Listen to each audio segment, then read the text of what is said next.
Last week on this program, we stirred up some, you know what? I won't say it because I don't want one word to become such a big deal like it did during our racism-free zone. When I said that word, I'm going to say it again, the N-word, I just wish, I hate saying the N-word. I think it takes the value out of what that word really means, especially when we're reporting it. And I don't care what color the reporter is. I think someone should say, that person calls someone nigger instead of saying the N-word, because I think it sanitizes it. Why did I say that? Because everybody and their mama jumped on the N-word bandwagon.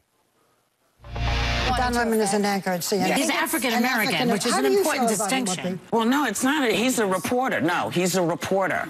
And what reporters do is they report the news. And every time you make it the N-word, it's cute. Right. It's like the N-word. But see, I feel very strongly about the word. Do not eliminate it. It's part of our history. And every time people try to sort of make it sound better or more acceptable, let's call it what it is. There's a CNN anchor. Guy's name is Don Lemon. I don't know if I want to air the soundbite. You're making a case that it's inappropriate to say, quote, N-word, unquote. Just go ahead and use the N-word. Don Lemon says he doesn't support it in, like, music or used casually, but he supports it in terms of reporting what someone said. Yeah. So those are two different things. I mean, I think you've got to point that. That was just on television. You should have heard on the radio and what people were writing about it. Even some conservative bloggers wrote about it. One of them is here tonight, and we had quite an interesting exchange on Twitter. Can't we all just get along? Noel Sheppard is the associate editor of Newsbusters. Boy, do I have some questions for you. And so does Goldie Taylor. And so does Dean Obadala. We got some questions for you. Yes. Well, Dana Loesch, we know you because you're a CNN contributor and the editor of the late Andrew Breitbart's website, bigjournalism.com. So more on the N-word later, guys. And I want to thank you all for joining us, because I just want to talk to the conservatives. I want to just talk to the, have this fake balance thing from the Democrats and then from the conservatives. Let's just talk to the conservatives tonight. And as I said, I don't mean the democratically approved ones or the Democrat-approved ones like you guys say. Okay, so listen, there's always a spin from both sides. So Noel, I want to ask you this. This is right up Newsbusters' alley. So how's the so-called liberal media doing telling this story? Are they getting it right so far? What you said and what Suzanne said, or no, which story? No, I'm talking about Hooker. I'm talking about Hookergate. Let's talk about the Secret Service. And so I was saying the Secret Service. This is right up your alley. So in your assessment, watching the media so far report this since it broke today, the so-called liberal media, how are they doing? Are they getting it right so far? I got to tell you, Don, I'm actually not prepared to discuss that. I really didn't pay a lot of attention to this story today. So forgive me, I was writing about other things. All right, interesting, Dana, because are conservatives going to capitalize on this, or is this something that just doesn't really make a difference? Does it have any reflection on the White House at all?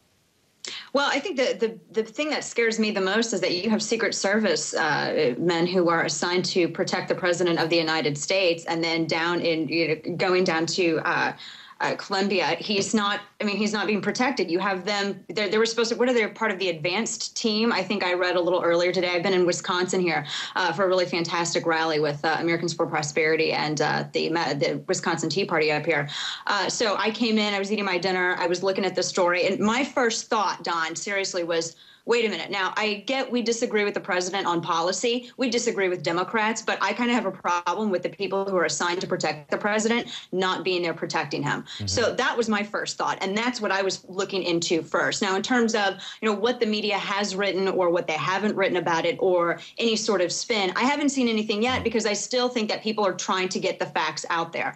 But long story short, that was my first concern, and I hope that was everybody else's first concern too. Yeah, I think what people were saying is that, okay, this is an election year, and if it was something that happened during a Republican administration, the Democrats would certainly try to spin it, and it's something that happened during a Democratic administration, well, the Republicans are going to try to spin it. And so that was my question. That was the impetus to my question. Is this something that's going to be used in an election year in the political process? I don't know, because I read an interview that an individual gave earlier today, and again, I've been like out rallying all day. I read an interview that someone gave today who worked with Secret Service, and they were saying that this is kind of a problem with the Secret Service that's been sort of happening for a while. And then they mentioned, what was it, the White House party that occurred about, what, a year and a half ago, 2 years ago, where you had the Salihis, I believe their last name was, they crashed this party. Salahis, yeah. Yeah, Salahi. They crashed this party, and they were able to get there. They were able to do their photo ops. That's something that should have never happened. So from seeing that and just seeing some of the other reports on it, this seems to be kind of like a problem that's been festering for a while. I think we need to get all the facts of the matter before we can try to play politics with it. Wow, that was really, I can't believe there's some consensus on that. Yeah, I mean, Don, I would say that as well, as I think that this is kind of a new story. So let's see how this plays out in the next couple of days, the next week. Then we can get a sense as to how the media are going to play this. Okay. All right. So, Noel and Dana, you might have missed this moment this week. So, I'm joking. But anyway, so I just want to make sure that you see it before we talk about it. Here it is. His wife has actually never worked a day in her life. She's never really dealt with the kinds of economic issues that a majority of the women in this country are facing in terms of how do we feed our kids, how do we send them to school, and how do we worry, and why do we worry about their future? Okay, conservatives, Dana, is this a real conflict? Or is this a political or media-driven story? I haven't heard, I have to be honest with you, and this is just me, this is an unscientific survey here. Most of the women in my life who I've spoken to are not talking about this story, and they have no idea who Hillary Rosen even is, and the only people who are talking about it are people in politics and people in the media. Oh, I think everybody's talking about it. Within 24 hours, you had David Axelrod make a statement on it. You had Jim Messina. I'm talking women. I'm talking women. And people outside of the political process. Weighed in on it, as did the First Lady. So Don, where are you at? The First Lady. I said, no, listen to my question. I said people outside of politics and outside of the media. Okay.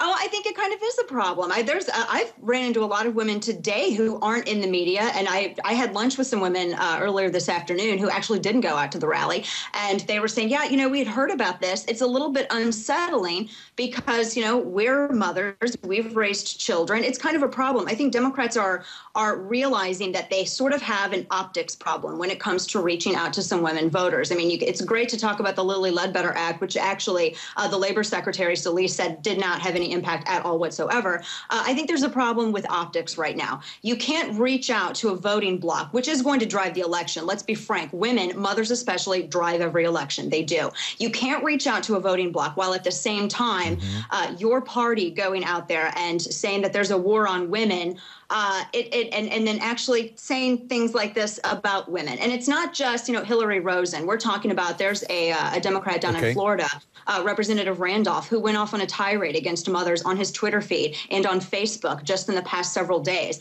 The Democratic Senatorial Committee has been using the war on women for a long time. Move On has been using this phrase for a long time. Yes. You have to let the men get in on this. Noel is sitting there. Noel is sitting there patiently, waiting to get in. We're being gentlemen here, and we're letting the women have their say. But my gosh, let him say a word. Noel, you can follow up on this. Go ahead. No, but John, this proves there is no Republican war on women. I'm letting her say whatever she wants. So this should completely dispel this notion that Republicans have a war on women.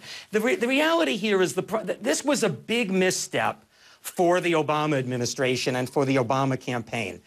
They've been talking about this phony war on women since early January, and it's been very, very much assisting the president in the polling numbers, where suddenly he's beating Romney by a good 18, 19 points, and all of a sudden someone that nobody outside of the Beltway has ever heard of makes this really stupid remark about Mitt Romney's wife. And this is going to be an issue, and the president had to immediately talk about it. Axelrod had to talk about it. And I think that this little rally that Obama has had with regard to women, I think that rally has faded. And now the question is, how far is this going to plummet? How much of his 18, 19-point lead with women is he going to lose? I don't have a blog like you. I have time issues. I have to say, Danny, you're a big girl. You can handle it. Someone just emailed and said, I'm going to be honest. This woman is lying. I have yet to hear one person outside of CNN talk about the Ann Romney story, and that's from a woman. That's all I'm saying, okay? But hang on, listen, because I'm going to talk to you guys in a bit. Well, then that settles it. I'm going to talk to you guys in a bit, because Noel, you wrote something about me. We're going to talk about the N-word in the Trayvon Martin story. You wrote something about me in Newsbusters. You talked about the N-word now being used on CNN, saying if it dramatizes racism. Lemon certainly thinks so. I'm going to ask you about that. Dana, your site wrote something about me and filmmaker Spike Lee as it relates to the Trayvon Martin story. Yeah, and I want to talk about... colleague John Nolte. All right, we're going to talk about that. So stand by, guys. More of the stories that you're talking about in just a moment.